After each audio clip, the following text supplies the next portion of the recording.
Hi guys, in this video, Nigel Farage condemns the BBC for mocking Donald Trump's assassination attempt.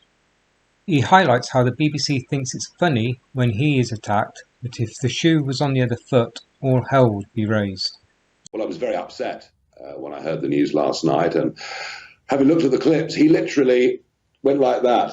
He literally moved his head sharply, as he does, and that's what saved his life, because if that bullet had been just a couple of inches to the other side, he would have been gone. Of course, one man is dead, two are critically injured. So, yes, upset, sadly, not shocked. I'm afraid the narrative that is put out there about Donald Trump is just so dangerous and so damaging. And look, you know, we've seen it in British politics. There are extremists, stroke terrorists on either end of the spectrum.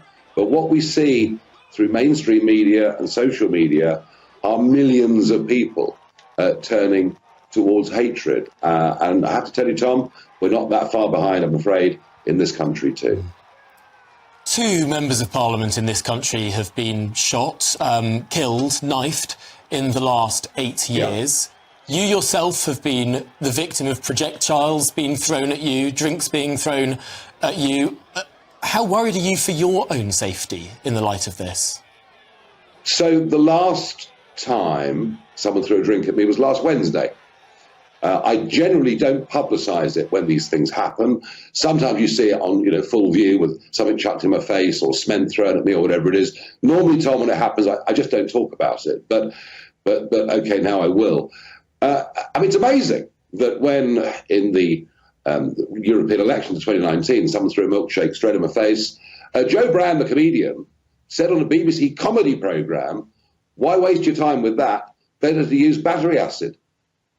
And she's still appearing on the BBC. We've had David Aronovich, the left-wing journalist, writes for The Times, does a BBC Radio 4 programme, said about 5 weeks ago that the best thing the Democrats could do is have Trump shot. And he's still working for The Times. He's still working for the BBC. But I'm sorry, but there is too much of this. It's kind of acceptable to say violent, horrible things about right-wing people. But if I said something about somebody in the Labour Party, anywhere near that, I mean, I'd be out of the House of Commons within 24 hours. So we need to have a proper rethink.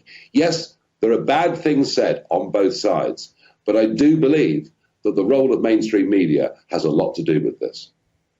That is really shocking that just on Wednesday there was another attack. I assume that you're pressing charges. What more can you tell us about that?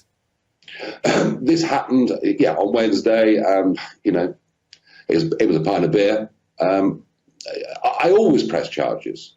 If I can, I always press charges. But you see, it's perfectly acceptable because it's funny. If I'm attacked, it's funny. It's an object of a joke. And it can be on a major BBC programme and no one cares. And I'm sorry, but this is all too much one way. And we see it through media, through social media. We see it. I mean, I was very shocked, actually, what teenagers were telling me in Clacton during the campaign. 16, 17, 18-year-olds coming up wanting pictures, wanting to chat, interested in politics and the world, and then telling me what their teachers were saying about me. Of course, we want robust, healthy debate. We've always wanted that. And, I grew up in a world where left and right-wing politicians argued furiously, but they could go for a beer afterwards. But it's somehow the new left liberal elite have this sort of form of intellectual superiority where they believe they're better human beings than those on the centre right. And that is what's run through media, education, and that is at the heart of this problem, liberal intolerance.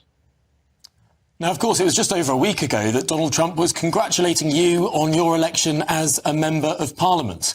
I know there's a time difference. Of course, Donald Trump will be asleep at this moment in time. But have you been in touch with his team? Will you be speaking with Donald Trump in the coming days?